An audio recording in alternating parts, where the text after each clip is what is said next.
벚꽃 야담. 방문해주셔서 감사합니다. 구독, 좋아요, 알림 설정은 여러분의 응원입니다. 벚꽃 야담 이야기 시작하겠습니다. 조선 후기 산속 깊은 외진 마을. 그 마을에는 노총각 머슴 만드기가 살고 있었습니다. 만드기는 말수가 없었고 늘 바지를 걷어 올리고는 삽자루를 들고 다녔죠. 매일 삽자루를 들고 다니는 것은 만드기의 하루 일과 중 하나이었답니다. 늦은 오후가 되면 만드기는 자신의 일을 마무리하고 집으로 돌아가는 길에 다른 집의 논이나 밭에 흙이 무너져 있으면 다시 삽으로 올려 단단하게 쌓아줬고, 논에 물이 부족하면 삽으로 고랑을 열어 물을 채워주기도 했습니다. 그런 만드기를 볼 때면 마을 사람들은 너무 착하다 칭찬하면서도 한편으로는 미련하여 바보 만드기로 통했답니다. 만드기는 그런 비단결 같은 고운 심성을 가지고 있었죠. 하여 마을 처녀들은 만드기를 신랑감으로 탐을 냈고 과부들이 만드기를 유혹하는 것은 하루 이틀이 아니었습니다. 허나 바보 만드기의 마음은 일편단심 연모했던 여인이 자리 잡고 있었으니 그 어떤 유혹에도 넘어가지 않았던 거죠. 마을 사람들은 만드기의 사연을 안 후로는 그림의 떡으로만 쳐다볼 뿐 그 어떤 유혹도 하지 않았답니다.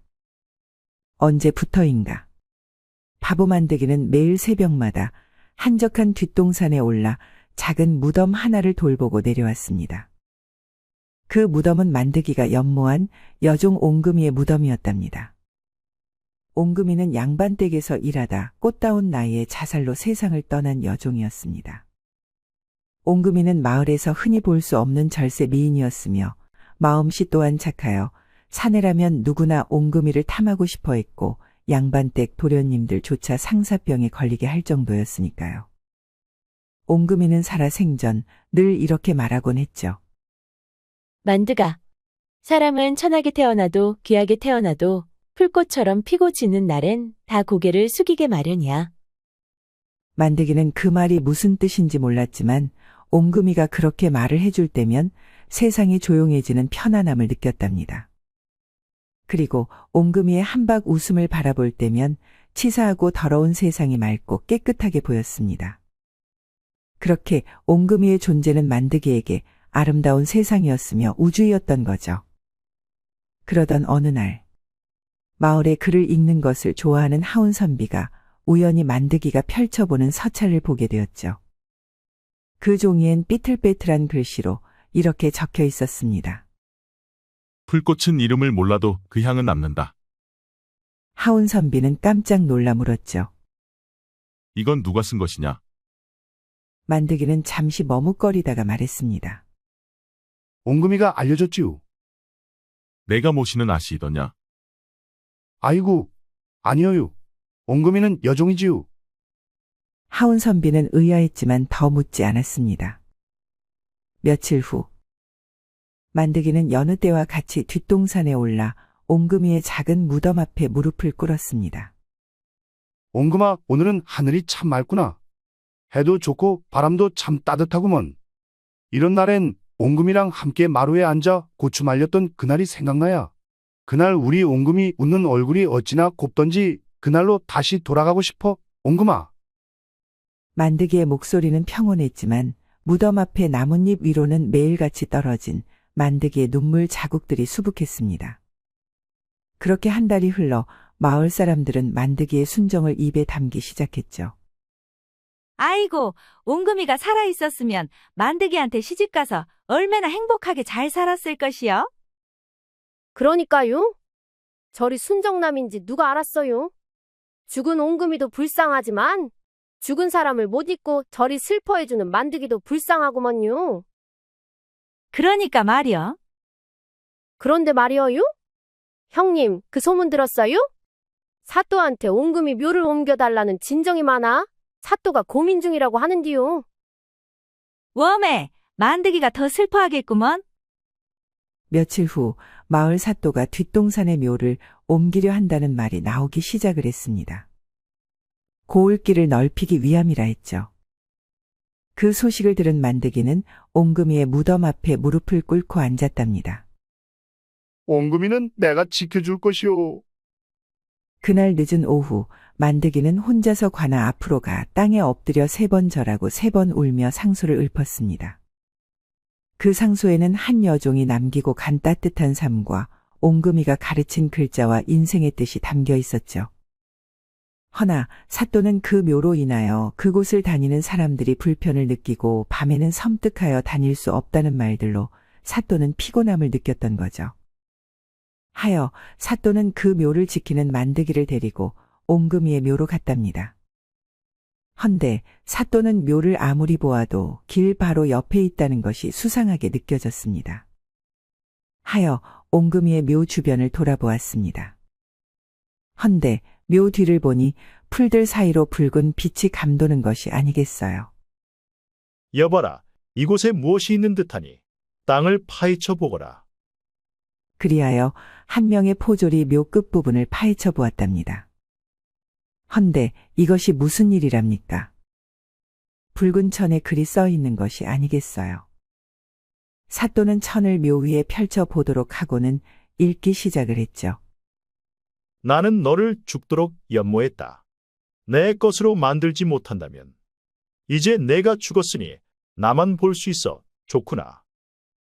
사또는 생각지도 못한 타살 가능성에 옹금이가 자살한 것이 아닌 살인된 가능성이 높다고 생각을 했습니다. 하여 제일 유력한 용의자로 만드기라 생각이 들었기에 포졸에게 말했답니다. 만드기를 먼저 용의자로 주목한다. 만드기를 관하로 끌고 가거라.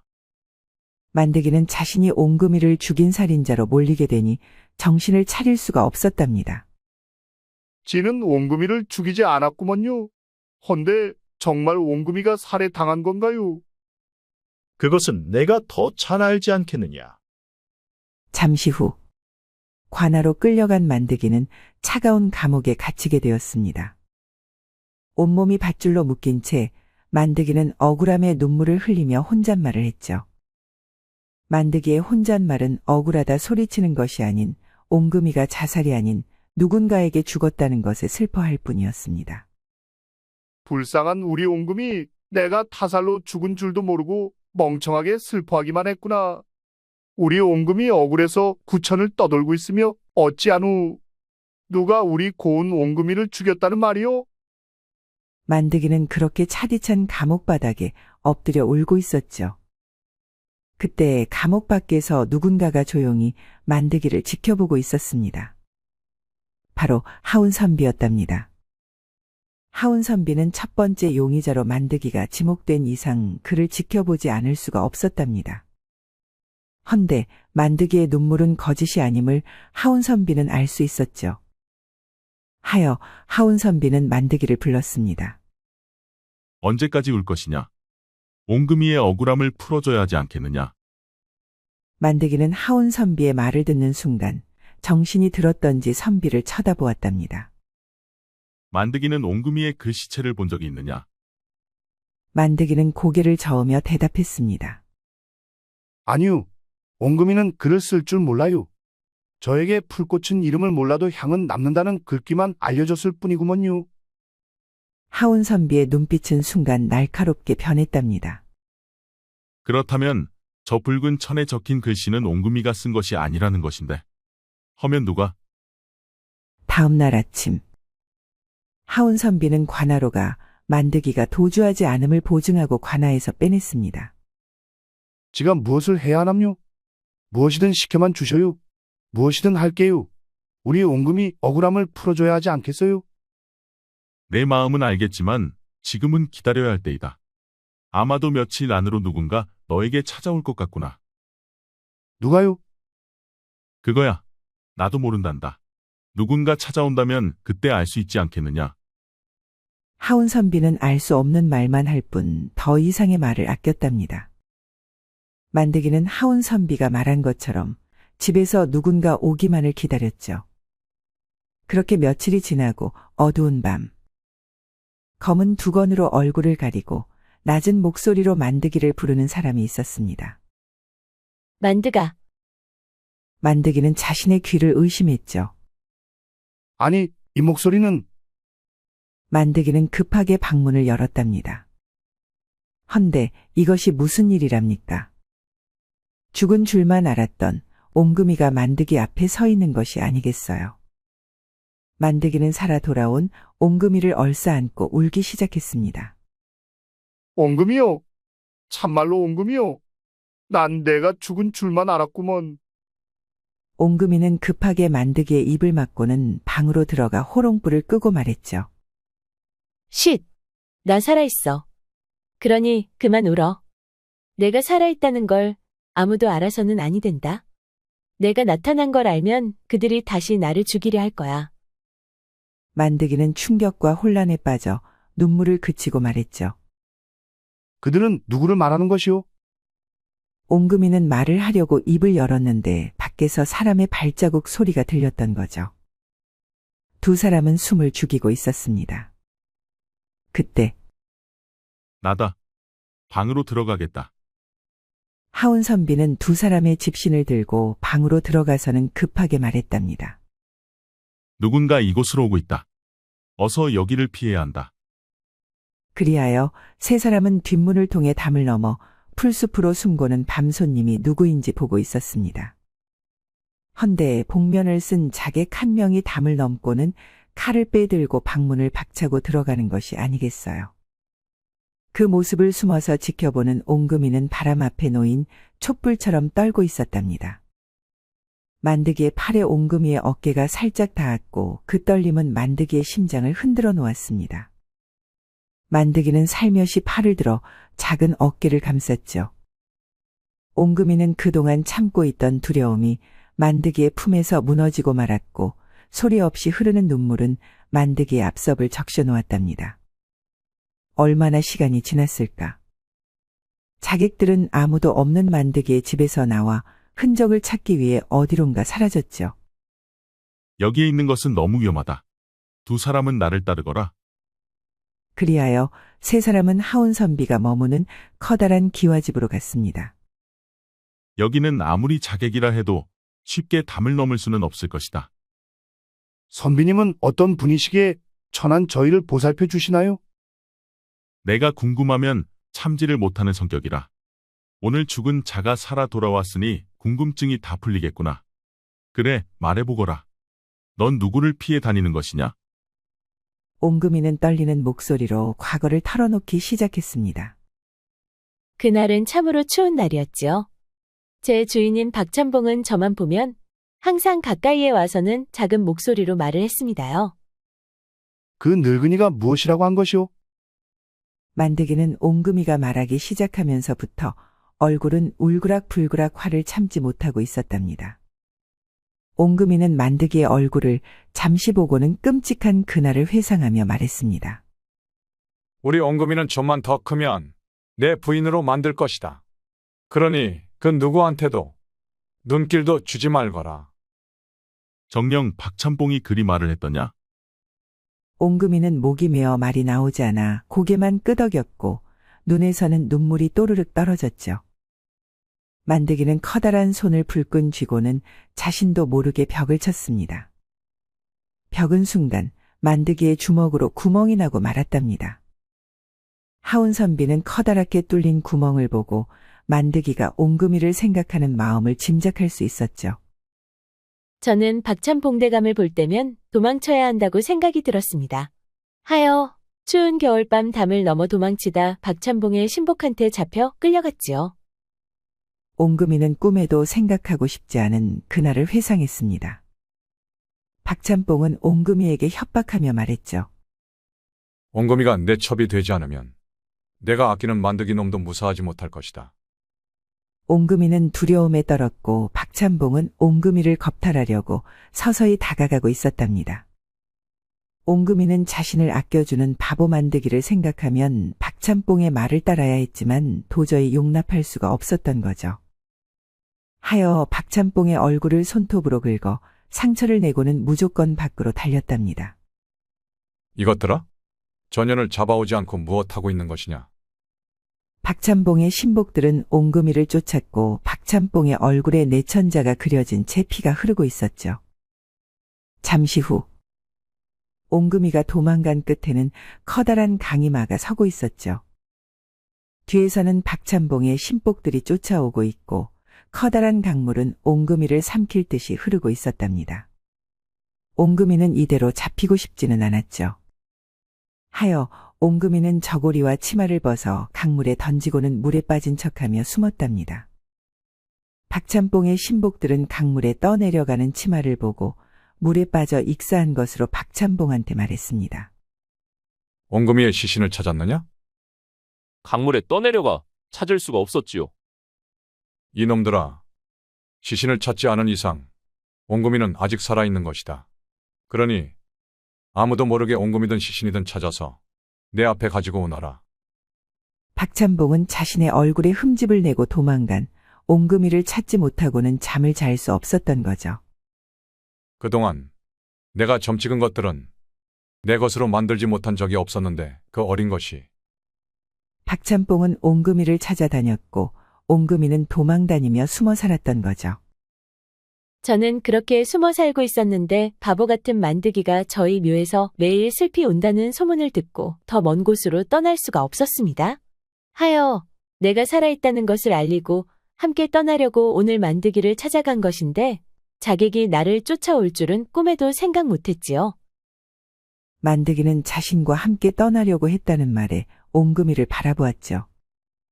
옹금이는 애틋하게 만드기를 바라보고 말을 이었습니다.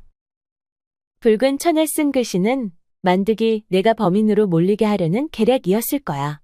그 자객도 박찬봉이 보냈겠지. 만드기는 자신을 보며 괴로워하는 옹금이를 보니 안절부절 못하며 애처롭게 쳐다만 보았답니다. 선비님, 한 가지 부탁드려도 될까요? 무슨 부탁이더냐? 그 붉은 천의 글씨가 누구의 글씨체인지 알아볼 방법이 있을까요? 이제부터는 내가 해야 할 일인 것 같구나. 다음 날 아침 하운선비는 관하로 갔습니다. 아니, 내가 여기에 무슨 일이더냐? 아무리 내가 도와달라 해도 신경 쓰지 않던 녀석이. 아버지, 제가 관심이 생긴 사건이 있습니다. 저번에는 용의자를 데리고 가더니 이제 사건을 조사해보고 싶은 생각이 드는 것이더냐. 이것은 단순한 사건은 아닌 듯합니다. 그 말은 무슨 소리더냐. 알아보면 알 수 있겠죠. 아버지, 묘에서 찾은 붉은 천을 보고 싶습니다. 하운선비의 아버지인 사또는 붉은 천을 보여주었습니다. 죽은 여종이 쓴 것이 아니겠느냐. 아닙니다. 그 여종은 글을 쓰지 못합니다. 그렇다면 머슴 만드기도 아니라면. 네, 또 한 명이 있습니다. 박찬봉이지요. 무엇이? 그 대감은 마을 사람들에게 칭송을 받고 있는 사람이 아니더냐? 한길 물속은 알아도 한길 사람 속은 모른다고 했지요. 다음 날 이른 아침 사또는 포졸들을 데리고 박찬봉 집으로 갔습니다. 박찬봉 대감, 이번 사건으로 알아볼 것이 있소이다. 그러니 관하로 가시지요. 아니, 사또. 저한테 실수를 하는 듯합니다. 뒷일을 어떻게 책임을 지시려는 겁니까? 이런 일로 책임이라니요. 의심이 되는 부분은 알아보라고 나라에서 녹봉을 받는 것이 아니겠습니까? 사또가 일이 나온다면 저 또한 어쩔 수가 없지요. 자, 그럼 갑시다. 박찬봉은 사또의 말을 듣고 태연한 표정으로 마당을 걸어 대문으로 나섰습니다. 잠시 후 사또는 관아에 도착을 하여 박찬봉한테 종이와 먹과 붓을 주고 글을 써보라 했습니다. 박찬봉의 표정은 귀찮다는 듯 종이 위에 사또가 불러주는 대로 썼답니다. 나는 너를 죽도록 연모했다. 내 것으로 만들지 못한다면 이제 내가 죽었으니 나만 볼 수 있어. 좋구나. 아니, 이런 글을 나한테 쓰게 하는 이유가 무엇이오? 사또는 아무런 말 없이 붉은 천을 박찬봉이 쓴 글 옆에 나란히 놓았습니다. 헌데 이것이 무슨 일이랍니까? 글씨체가 똑같은 것이 아니겠어요. 아니, 이것은 누가 쓴 것이오? 박찬봉은 아무것도 모른다는 듯이 능청스럽게 말을 하고 있었죠. 박찬봉 대감은 이 글을 보고 아무런 생각이 나지 않는다는 것인가요? 내가 무엇을 생각해야 하는 것이오? 그 글씨체는 나와 같지만 내가 쓴 것이 아니오. 사또는 아무것도 모른다고 오리발 내미는 박찬봉을 보니 양반이고 천민이고 죄 지은 사람들이 모르쇠를 일관하는 모습은 신분하고는 차이가 없다고 생각이 들었죠. 사또는 증거가 확인된 이상 박찬봉을 감옥에 가뒀습니다. 나한테 무슨 짓이요? 여종, 옹금이를 아시지요? 그 아이의 무덤에서 나왔습니다. 박찬봉은 옹금이의 이름을 말하니 표정이 달라졌죠. 내가 옹금이를 죽였다고 생각하시는 건가? 내가 옹금이를 왜 죽이겠소? 글쎄요. 왜 죽였을까요? 하운선비는 옆에서 이 모습을 지켜보면서 문득 드는 생각이 있었답니다. 증거가 박찬봉을 지목하듯이 아기가 척척 잘 맞는구나. 참 이상하다. 그때 하운선비의 머리에 들어오는 사람이 있었으니 박찬봉의 부인이었답니다. 서방 박찬봉이 관하로 끌려가는데 부인은 평소와 같이 너무 차분했던 거죠. 하여 바로 박찬봉의 담을 넘어 뒤뜰로 다시 잠입을 했습니다. 그리고 천천히 동태를 살폈답니다. 그런데 그때 하운선비의 눈에 들어오는 것이 있었으니 뒤뜰에 있는 아궁이 속이었습니다. 하운선비는 몸을 숙여 아궁이 속 깊은 곳을 쳐다보았죠. 헌데 아궁이 속 구석진 곳에 타지 않은 구겨진 종이가 보이는 것이 아니겠어요. 선비는 그 종이를 집어들어 펼쳐보았는데 누군가 글씨를 연습한 흔적이 있었습니다. 하운선비의 뇌리에 무언가 생각이 났던지 표정은 삽시간으로 바뀌었고 선비는 담을 넘어 전력질주하여 뛰기 시작했답니다. 한편 만드기와 옹금이가 지내는 구석진 방에서 쿵쾅거리는 소리와 무언가 넘어지는 소리가 들렸답니다. 이것이 무슨 소리야? 하운 도련님이 데리고 온 사람들이 싸우는 것 아니오? 헌데 칼소리가 나는 것 같은디요? 이러다 큰일 나겠구먼. 새더라. 어여, 하운 도련님 찾아오거라. 네. 한편 방 안에서는 만드기가 옹금이를 방 구석에 몰아 자신의 뒤에 숨기고 필사적으로 복면을 쓴 자객하고 싸우고 있었습니다. 자객은 검을 빼들고 만드기를 죽일 듯이 달려들었죠. 허나 만드기의 힘과 생각지도 못한 빠른 행동에 조금은 당황을 했답니다.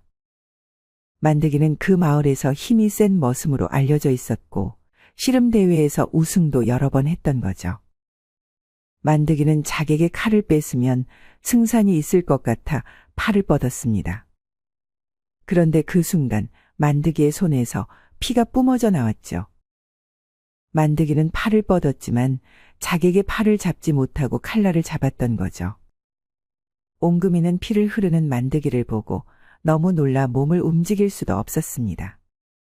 만드기는 뒤에서 두려워할 옹금이를 생각하니 너무 아픔에 고통스러웠지만 어떤 소리도 낼 수가 없었답니다. 그때 옹금이가 방문을 열고 뛰기 시작을 했습니다. 자객은 만드기를 밀치고 옹금이를 쫓아갔죠. 순식간에 일어난 일이다 보니 만드기도 바로 자객을 쫓았지만 자객이 더 빨랐답니다. 만드기의 눈에는 힘겹게 대문 밖으로 도망가는 옹금이의 치마 끝단이 보였고 잠시 자객이 칼을 들고 대문을 나서는 것을 보았습니다. 옹금이는 아니 되는구먼. 차라리 나를 죽이라는 말이오. 이렇게 소리를 치며 대문으로 달렸죠. 그런데 그때 칼이 빠르게 바람을 가르는 소리와 함께 툭 땅에 떨어지는 묵직한 소리가 들렸답니다. 대문 밖에서 들리는 소리에 만드기는 멈춰섰고 그 소리가 무슨 소리인지 아는 만드기는 더 이상 움직일 수가 없었습니다. 그리하여 만드기는 무릎을 꿇고 땅을 치며 대성통곡을 하기 시작을 했죠. 옹금아, 나한테 다시 와줘. 내가 더 이상 움직일 수 없으니 내가 나한테 오라는 말이오. 머슴과 여종들은 일편단심 옹금이만을 연모하는 만드기의 모습을 보니 그리 불쌍할 수가 없었답니다. 웜에, 만드기 불쌍해서 어찌하노? 대문으로 나가서 확인을 해야 하는 것이 아니요? 목쇠가 나가봐야? 뭔 소리여? 자객이 나 죽이면 어쩌냐? 아이고, 내가 만드기 반에 반만이라도 닮았으면 내가 진작에 너한테 시집을 갔을 것이오. 이제 나한테 시집 오라는 소리 하기만 혀. 다리 몽둥이를 뚝 분질려 놓을 것이오. 이렇게 마당에서는 밖으로 나가기를 무서워하고 있었죠. 아이고, 도련님. 이것이 무슨 일이어유? 도련님 옷에 핏자국이. 웜에 어디 다친 것이어유? 아이고, 지가 의원을 불러올 것이어유. 그러니 아파도 좀 참아유. 오성댁은 혼비백산이 되어 정신을 차릴 수가 없었습니다. 오성댁, 난 다친 곳이 없으니 안심하시게. 우선 놀란 만드기와 옹금이를 쉬게 해주게. 옹금이는 울고 있는 만드기를 안아주고 있었습니다. 만드가? 그만 울어. 나 죽지 않았어. 만드기는 옹금이의 말소리에 고개를 들어 옹금이가 살아있는지 몇 번이고 확인을 했답니다. 만드기의 귀에는 주변에서 들리는 사람들의 목소리는 그 어떤 것도 들리지 않았죠. 다만 옹금이의 목소리와 옹금이만 보였을 뿐이었습니다. 두 사람을 아련하게 지켜보고 있던 하운선비는 아찔한 순간을 잠시 회상했답니다. 관아에 있을 때 박찬뽕이 범인이 아님을 직감할 수 있었답니다.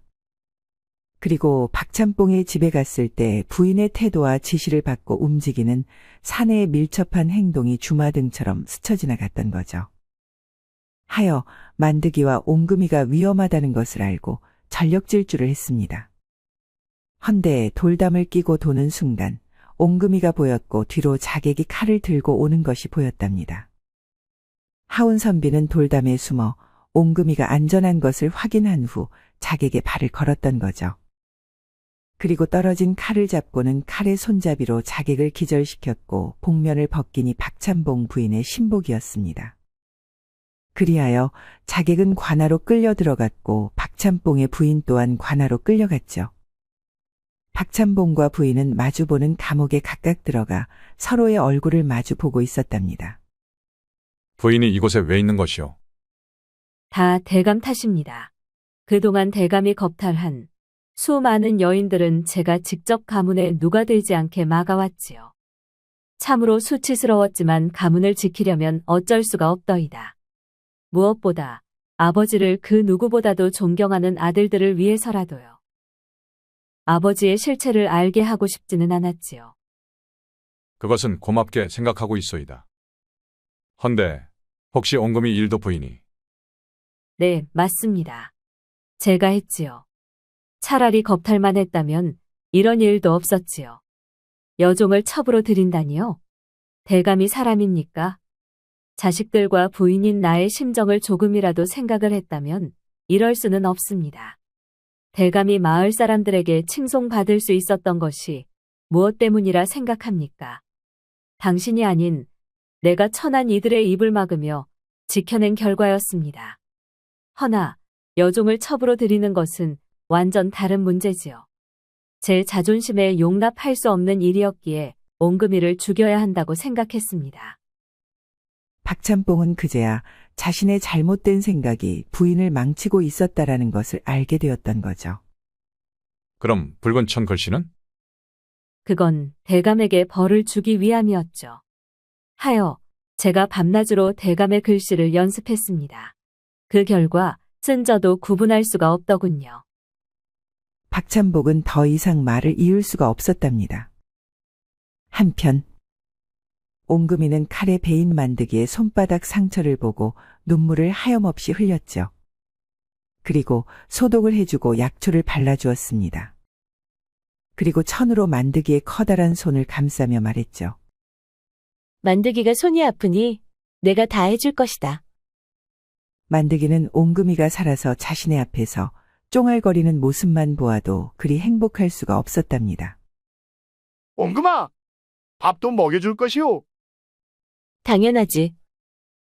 그럼 세수도 해줄 것이오. 당연하지. 이도 닦아줄 것이야. 그리고 머리도 감겨줄 것이고 목욕도 해줄 것이야. 만드기는 목욕도 해준다는 옹금이의 말에 얼굴이 붉어지면서 식은 땀을 흘리고 손가락으로 꼼지락거리며 방바닥을 문지르며 말했습니다. 그것은 좀 거시기 하구먼. 아이고, 왜 이리 더운지 모르겠네. 옹금이는 당황하는 만드기가 그리 귀여울 수가 없었답니다. 만드기 바보. 우리가 신랑 각시가 되면 가능하지 않을까? 옹금이는 만드기를 바라보며 웃었습니다. 만드기의 입꼬리는 실룩실룩 춤을 추었고 슬금슬금 옹금이한테 다가갔죠. 그리고 옹금이의 손을 마주 잡고는 말했답니다. 응? 맞구먼. 우리 신랑 각시 오늘 될 수는 없는 것이오. 두 사람은 그날 밤 물을 상에 올려놓고 식을 올렸고 살벌한 첫날 밤도 보냈습니다. 다음 날 이른 아침 만드기와 옹금이는 관하로 가서는 옹금이를 죽이려는 자가 박찬봉의 부인이라는 사실을 알고 놀랐지만 그 이유를 알고는 부인도 불쌍하게 생각이 들었답니다. 하여 두 사람은 박찬봉 부인의 죄를 용서해 주었죠. 사또는 박찬봉을 차가운 눈빛으로 내려다보며 말했습니다. 박찬봉, 그대는 고을의 권력을 쥐고 있던 자로서 사람들을 보호해야 할 위치에 있던 자이것만 도리어 여인들을 겁탈하고 억울한 죽음을 만들었다. 이는 하늘이 용서하지 않을 죄이니라.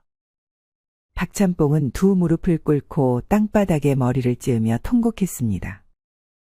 잘못했습니다. 제발 목숨만은 제발 살려주세요. 사또는 냉정히 명했습니다. 박찬봉은 장 20대와 10년간의 유배로 보내질 것이다. 박찬봉의 부인은 여종 옹금이가 용서는 해줬으나 부인의 잘못이 결코 가벼운 것은 아니요. 하여 부인은 가난한 마을 여인들을 위해 10년간 봉사를 하시오. 만드기와 옹금이는 지난 지옥 같은 일들을 지울 수는 없지만 조금이나마 아픈 상처를 치유가 되는 듯했죠. 그리고 앞으로 두 사람이 서로를 배려하고 사랑을 한다면 그 힘으로 삶을 극복하는 데 문제는 없었답니다. 그렇게 한 해가 지나고 만드기와 옹금이는 고향 뒷산에 조그마한 초가집을 지었습니다. 두 사람은 작은 텃밭을 가꾸고 풀꽃을 심으며 행복하게 살아갔죠. 하운 선비는 1년 전 옹금이에게 책 한 꾸러미를 선물하며 말했답니다. 옹금아, 너의 글 솜씨는 그 어떤 서생보다 훌륭하다. 이제부터는 글씨를 배워 너의 머릿속에 있는 글을 한 권의 서책으로 남기면 어떠하겠느냐? 옹금이는 부끄럽기도 했지만 글을 배워 글씨를 써보고 싶은 마음도 있었기에 자신한테 기회를 주는 하운 선비에게 감사의 인사를 했죠. 그리고 3년이 지난 옹금이는 자신이 머릿속에 떠도는 글을 담아 차곡차곡 서책에 옮겼으며 옹금이가 쓴 소설은 새 책방에서 잘 팔리는 소설이 되었답니다. 그리하여 만드기는 종이를 만드는 장인이 되었고 옹금이는 아이들에게 글을 가르치고 소설을 쓰며 아들, 딸 낳고 행복하게 살았다는 벚꽃 야담 이야기이었습니다. 삶이란 쓰러진 자리에서 다시 피어나는 풀꽃과 같은 것. 비바람에 꺾여도 다시 뿌리를 내리고 눈보라에 묻혀도 봄이 오면 꽃을 피우듯. 만드기와 옹금이의 이야기는 그렇게 시련 속에서도 서로를 일으켜 세우며 피워낸 풀꽃과도 같은 사랑이었으니 그들의 이야기처럼 오늘도 누군가는 자신만의 풀꽃을 피우기 위해 묵묵히 걸어가고 있지 않을까요? 이 이야기가 재미있으셨다면 구독, 좋아요 그리고 알림 설정 부탁드립니다. 그리고 따뜻한 댓글은 여러분의 응원입니다. 이 영상을 보시는 모든 분들이 벚꽃 야담과 좋은 인연을 맺어 항상 행복이 가득하셨으면 좋겠습니다. 오늘도 행복한 하루 보내세요.